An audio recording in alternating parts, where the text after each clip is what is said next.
2898 AD actually में कुछ और नहीं, सिर्फ महाभारत का सीक्वल है। सिंपल, महाभारत में क्या हुआ था, कौन जीता कौन हारा, ये सारी चीजें आप पढ़ सकते हो ऑनलाइन ऑफलाइन कैसे भी। लेकिन ये कौन बताएगा महाभारत के बाद क्या, भगवान कृष्ण तो धरती से चले गए तो फिर ये दुनिया चला कौन रहा है। ठीक उसी जगह से अपनी ये फिल्म शुरू होती है। अच्छाई वर्सेस बुराई की लड़ाई एक बार फिर से हो रही है, लेकिन टाइम 6000 साल आगे बढ़ गया है, 2898 एडी। बाकी तो आप इतना जानते ही होंगे, सफेद घोड़े पे बैठकर भगवान आएंगे जो असुर कली के सामने खड़े हो जाएंगे और उसी वक्त इस कलयुग के फाइनल चैप्टर लिखे जाएंगे। इतना रिसर्च तो आप खुद से कर ही चुके होंगे। बस सबसे बड़ा सवाल, भैरवा है कौन, कल्कि है कि नहीं, टेंशन नॉट, सारे जवाब फिल्म में मिल जाएंगे। हाँ, एक हिंट मैं अभी से दे सकती हूँ, दिमाग के घोड़े दौड़ाना बंद कर दो, क्योंकि एक्चुअली में फिल्म के अंदर प्रभास का कैरेक्टर आप इस जन्म में गेस नहीं कर पाओगे। अब आ जाते हैं सीरियस वाले पॉइंट नंबर 1 पे। अगर आप बाहुबली के फैन हो और उसी टाइप का सिनेमा दोबारा देखने की एक्सपेक्टेशन से थिएटर जा रहे हो, मत जाना, सीधा बोल रही हूँ, किसी की बात मत सुनना। कल्कि 2898 एडी बाहुबली जैसी फिल्म बिल्कुल नहीं है, वो प्योर मास सिनेमा था, जबकि ये महाभारत है। नहीं समझे, बाहुबली में फिल्म के मेकर्स ने सब कुछ प्लेट पे सजा के दिया था, आपको जरा सा भी 1% दिमाग नहीं लगाना पड़ा फिल्म के किसी सीन को समझने में। जबकि कल्कि एक स्मार्ट फिल्म है बॉस, इसका एक सीन एक्चुअली में सीधा कनेक्टेड है बाकी 4-5 अलग अलग सीन्स के साथ, माने कहानी जलेबी जैसी गोल गोल है। महाभारत अगर पढ़ी है या फिर उसके बारे में सुना है तो जानते होगे एक एक कैरेक्टर कितना जरूरी है, कितना कंफ्यूजिंग है,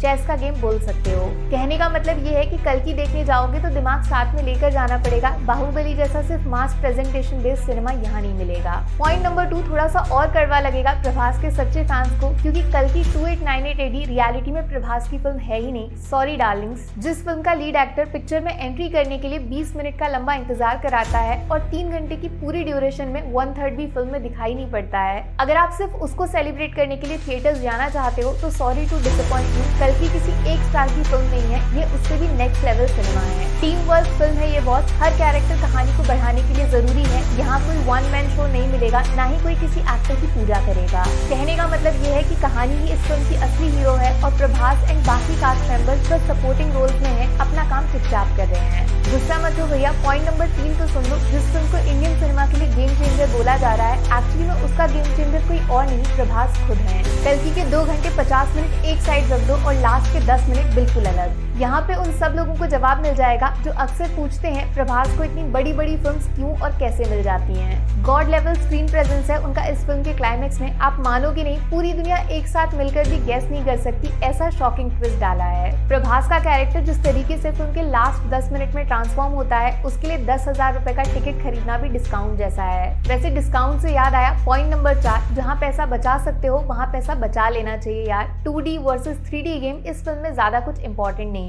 फिल्म के विजुअल इफेक्ट जबरदस्त हैं, ये आप ट्रेलर में नोटिस कर चुके होंगे, लेकिन 3D में ऐसा कुछ स्पेशल नहीं मिलेगा जो 2D के अंदर नहीं होगा। बड़े बड़े सेट्स हैं, फ्यूचर दुनिया दिखाने वाले डिजाइन्स और बुज्जी द कार से तो आप पहले ही मिल चुके होंगे।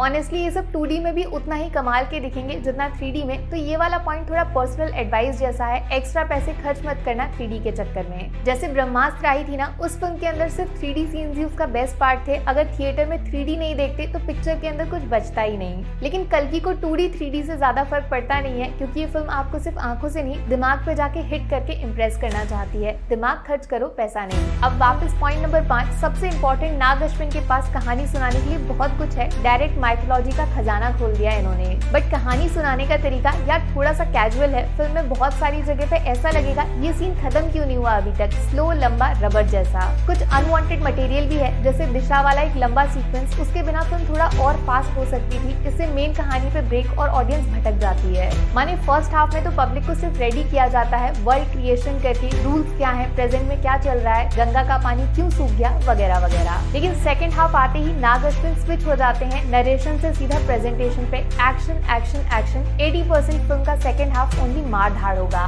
और यहीं से पॉइंट नंबर 6, जिसको सुनते ही आपको कानों पे यकीन नहीं होगा, पहली बार 10 सालों में प्रभास को इतना बुरी तरह पिटते देखा है मैंने। और उनको पीट कौन रहा है, 80 साल के अमिताभ बच्चन। बाप रे बाप, क्या वॉर लड़ा है इन दोनों ने फिल्म के अंदर, आंखें दिमाग सब कुछ बाहर आ जाएगा। भाई इतना क्रिएटिविटी के साथ आज तक किसी भी डायरेक्टर ने इस्तेमाल नहीं किया अमिताभ बच्चन का, जिनको न्यूक्लियर बॉम्ब बना दिया कल्कि के अंदर नाग अश्विन ने। अश्वत्थामा का कैरेक्टर कल्कि के अंदर सबसे ज्यादा जरूरी है, क्योंकि फिल्म में इनकी एंट्री होते ही महाभारत की एंट्री भी साथ में हो जाती है। ये अपना फ्लैशबैक सुनाते हैं जिसको नाग अश्विन थिएटर्स में दिखाते हैं, वहां से ऐसे ऐसे सीन्स आते हैं जहां